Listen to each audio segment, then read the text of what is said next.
Hello there. My name is James Vasenka, and I'm a professor of physics here at the University of New England. We teach an IPLS physics course to about 240 students a year, 95% of whom are life science majors. We've attempted to do something a little bit different, which is to say to combine a variety of fluids principles into a single kinesthetic circulatory system model in order to give them a better understanding of how these various physics principles work in tandem. Part of this was driven by providing more relevant materials for the students. Part of it was driven by my admitted initial ignorance about what was important in terms of fluids. I spent quite a bit of time on Bernoulli principle and over time learned that most of the applications in which Bernoulli's principle is demonstrated are in fact probably something called the Magnus effect, which is a very different relationship. And there are numerous incorrect examples on the web. If you'd like to see more details of the Magnus effect, I strongly encourage you to look at this Veritasium video. So why the silly Scottish accent? Well, Kim asked me to provide a wee bit of comic relief, and so I tend to use his accents in the classroom initially to put students at their ease. For those of you who know Scottish history, there's a famous battle. It's called the Battle of Culloden, in which most or many of the Scottish Highland clans were wiped out by the British, basically because the British had artillery and they weren't exhausted. My grandma Wallace, who emigrated to the United States from Scotland to Nova Scotia, her clan survived this particular fiasco because we weren't there. And sometimes fate favors those who run away, or don't participate, actually, in this case. Nevertheless, why this particular segue? Well, a lot of blood was spilled, so why not? Let's talk about blood. In the picture here, we are showing our poster of that is being presented by Elizabeth Whitmore at the PERC presentation later on.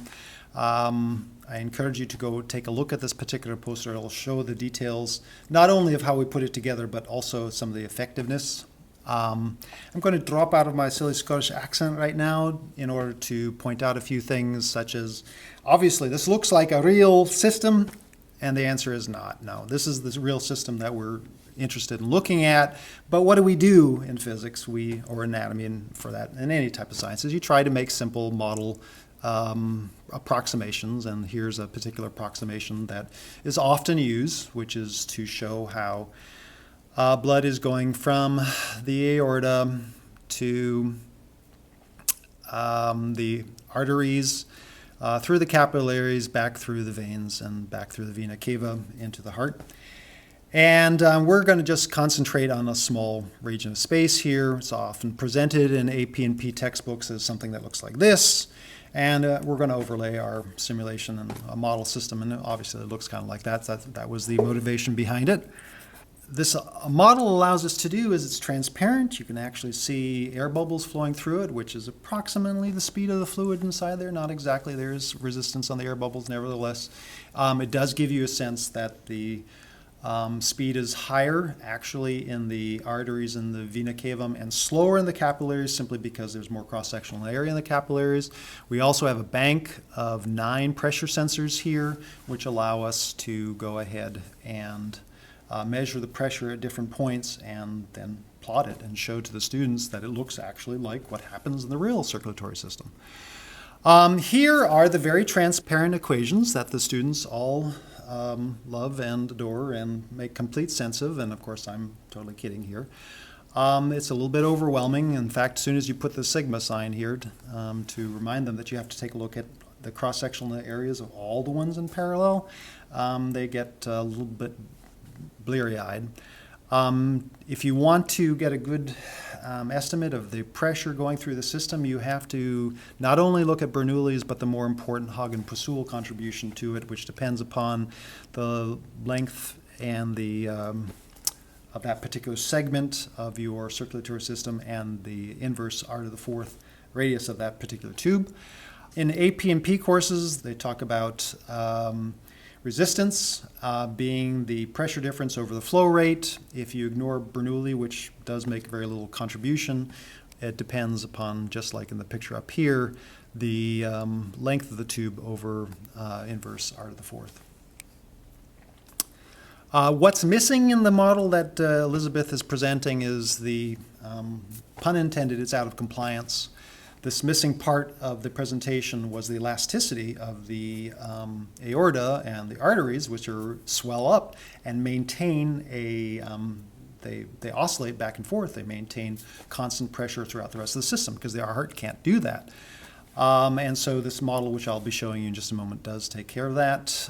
You can describe this elasticity in terms of a term called compliance, which is the volume change over the pressure change. It is almost, but not quite, 1 over r. In other words, it looks kind of like conductivity, so there are some important parallels in terms of circuit theory. There's another opportunity there to relate it to some physics ideas. Blood speeds look like as a function of position, and they are slower in the capillaries and larger on both ends, and currently our model does just fine doing that even with a hydrostatic load. We also can easily see that blood pressure drops all the way throughout the entire circulatory system, which was a big surprise to me, and certainly students who think only in terms of Bernoulli's principle make incorrect predictions, which I'll show you shortly. But what we really wanted to add to this picture was this idea of the oscillations due to the fact that you've got this pump, the heart, which is filling up the arteries and arterioles, and they swell up and provide some compliance, which allows the maintains the pressure throughout the rest of the system. So in this updated model, which I'm going to show you about, has a heart pump which involves a siphon pump here, and the siphon pump are just these simple things that you can buy online in bulk, incredibly cheap. They're only like a couple of bucks a piece. The artery here, which will swell up quite dramatically when we fill it with water in a second. It's one of these bouncy balls where I've just snipped the ends and attached them to the pipes here. And I'm going to jump over now to the actual data collection here so that we can actually see the bubbles traveling through the system and the pressure sensor data that can be directly recorded here. So what I'd like you to keep an eye on right now as we start to fill this up with a siphon pump. Everybody can see the siphon pump, which is in a bucket here at the very end. You will go ahead and see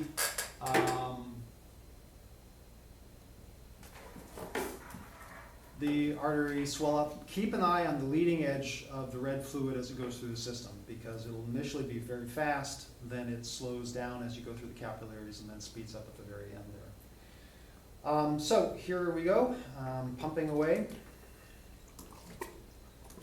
filling up our pretend aorta and arteries, and you can see the fluid as it's paddling through there, and it really speeds up when it recombines there at the end.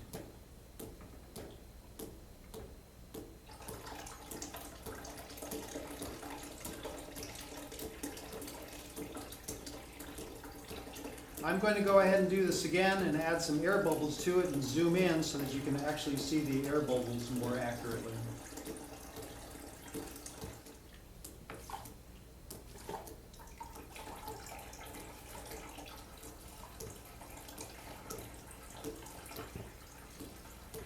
So there you can see the different speeds of the air bubbles, which do a pretty good job of mimicking the fluid speeds inside the tubes.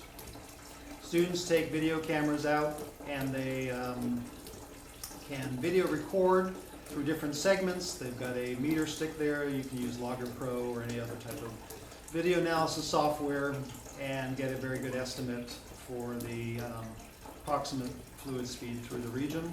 And then also we have this bank of sensors, which we'll show you the results of in just a moment. That will provide you with the pressures at the various points. So here is an actual batch of the data that we were just collecting in real time. You can see the region of space where I stopped pumping in order to zoom in on the apparatus.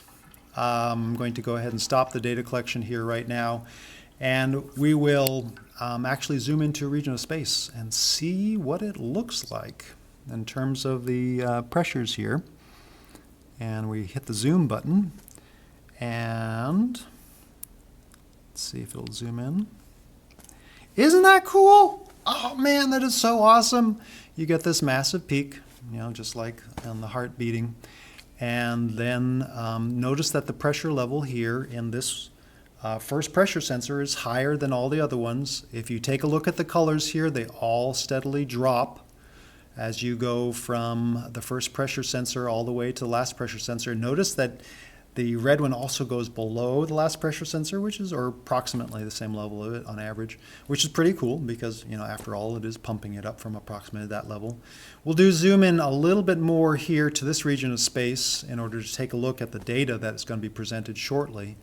So this data shows you how if you go from the various colors here, looks like our second pressure sensor, and this is a matter of calibration and zeroing out properly. This one is a little bit lower than it should be, but in general, when we have pressure sensors that are behaving well, in fact, if we have to take a look at averages because there's various fluctuations taking place here. But if you go ahead and average, you'll notice that as you go from pressure sensor 1 to 9, that they continuously drop all the way through. Ooh, that's pretty. And it makes a remarkable impression on the students because you can actually see the larger variations here due to the heart and smaller variations in pressure as you go throughout the circulatory system, which is much more rigid and therefore less elasticity. Here are the results from our updated model. The actual data from different positions is provided below, and the student predictions are provided at right. And here we can see pressure on the left scale as a function of position. It steadily decreases all the way through. The speed drops as you go through to the capillaries and then increases back up as you go to the vena cava. The purple line is actually predicted based on just cross-sectional areas and using an occasion of continuity. So it makes a very accurate prediction. We haven't been able to make good predictions yet with the pressure sensor as a function of position. We're still working on that right now. What the students predict is quite interesting. We find that their speed as a function of position, if they ignore the cross-sectional areas, they make bad predictions. They assume that the speed increases in the capillaries because they're smaller radius. They're thinking, that, radius gets down, speed goes up, but they don't account for the fact that there's many of them. About 50% of the students do get it correct, however. When it comes to pressure versus position, no students get it correct. They do make predictions that are usually consistent with Bernoulli's principle. They don't predict the dominant impact of Hagen-Poiseuille on the pressure difference through the system. So anyways, I provided this PowerPoint presentation to Kim. You're welcome to have it, and I appreciate the fact that you shared your time with me, and I hope you enjoyed this video presentation. Thank you very much.